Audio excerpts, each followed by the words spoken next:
Mae rhai dyddiau yn hanes pob un ohono ni sy'n llawer mwy pwysig na'i gilydd. Dyddiau llawn gobaith, llawn hwyl, llawn dathlu. Ac mae dyddiau eraill pan mae'n teimlo fel bod y byd I gyd wedi dod I ben. Richard Parks ydw I, nes I chwarae rygbi dros Gymru. Ond un diwrnod newidiodd bopeth, ges I anaf dyfrifol a gorfod stopio chwarae.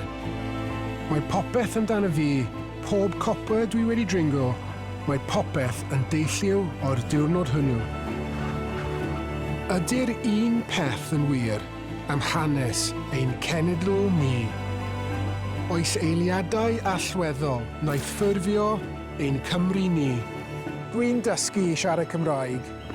Braint ac antur, mwyaf fy mywyd, ydy ecsblorio ein hanes ni, yn ein hen iaith ni. Dyma 24 awr Newidiodd Gymru.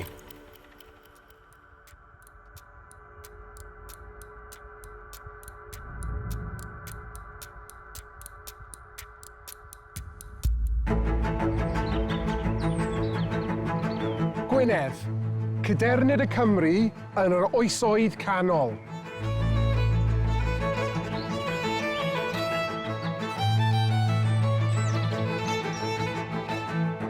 Roedd tywysogion Gwynedd yn ryfelwyr ofri.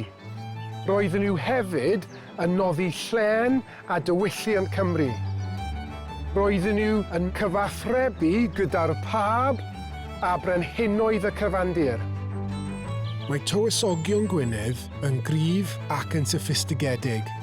Yng nghanol y 3 ganrif ar 10, mae un ohonyn nhw yn mynd yn dywysog ar Gymru gyfan, ac mae'n rhaid I frenin Lloegr gydnabod hynny.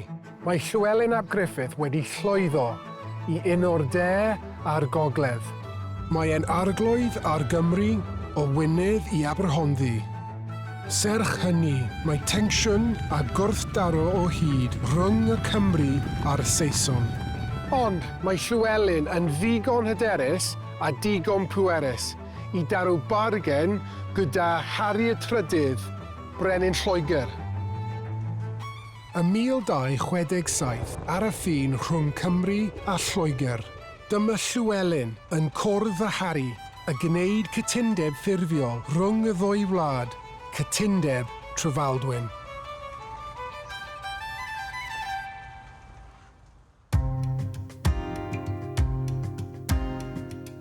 Am ddegawd, mae'r deal yn para. Ond, yn 1277, mae brenin newydd yn dod I rosedd yn Lloegr. Edward y Cyntaf, brenin egniol treisgar.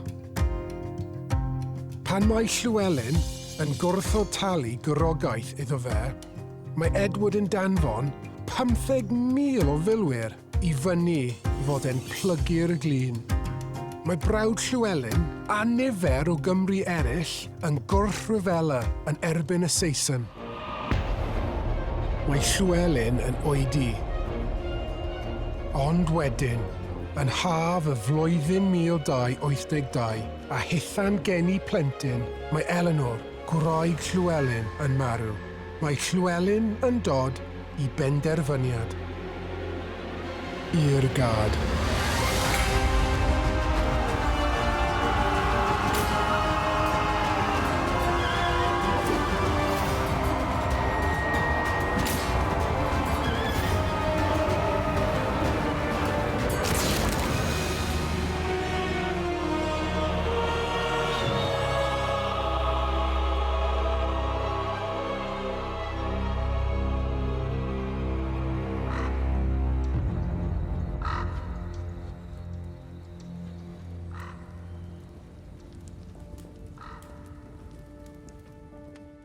Fan hyn, lladdwyd Llywelyn.